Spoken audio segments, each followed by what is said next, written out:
Every criminal swears it's their last job, but for Daniel and Sofia, it really was. Not because they planned it that way, but because fate made sure of it. Daniel sat at the kitchen table, bills stacked like bricks in front of him.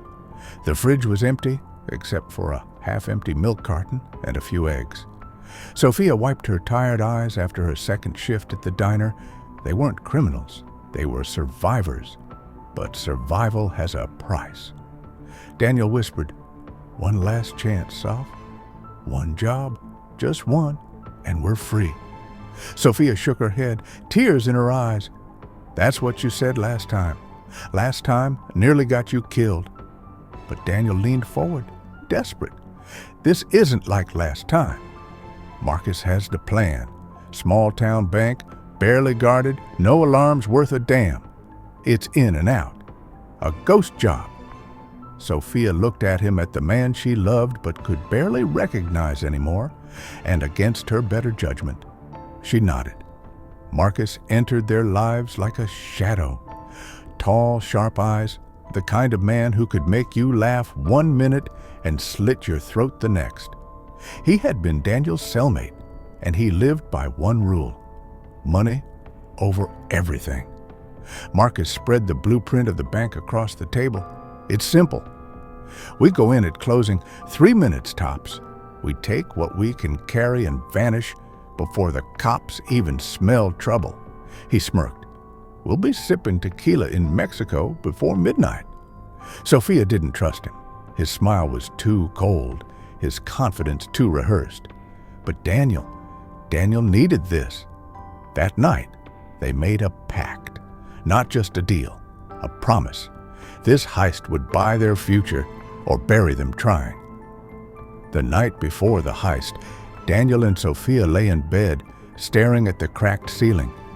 He held her hand, whispering about the life they'd build after. A small house by the beach. Children. Peace.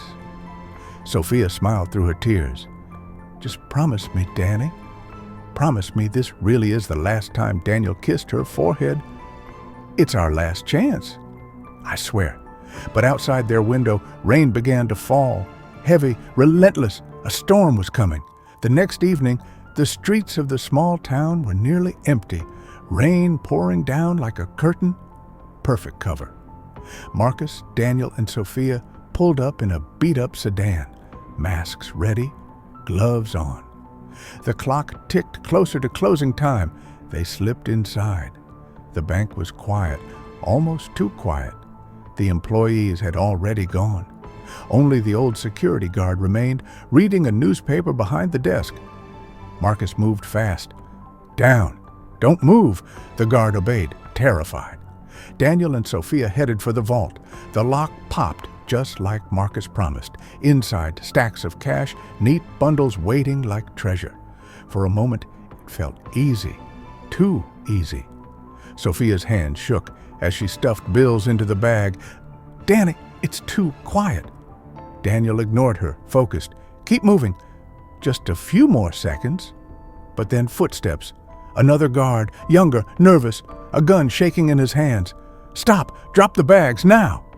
Daniel raised his hand slowly. "Easy, kid. Nobody needs to get hurt." The guard's finger trembled on the trigger. The storm outside roared louder. Sofia held her breath.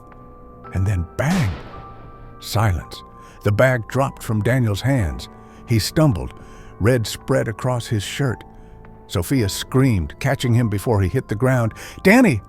Stay with me!" Marcus didn't flinch. He grabbed the cash and shouted, "We're out of time! Let's move!"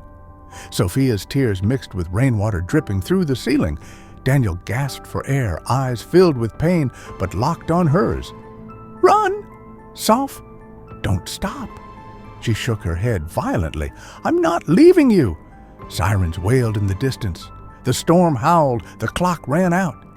They thought this was their last chance at freedom. But in heists, there are no clean escapes, only choices. And every choice has a price. What would you have done? Run with the money or stay with the one you love? Do you think Marcus set them up? Or was it just bad luck? Don't miss out for episode 2.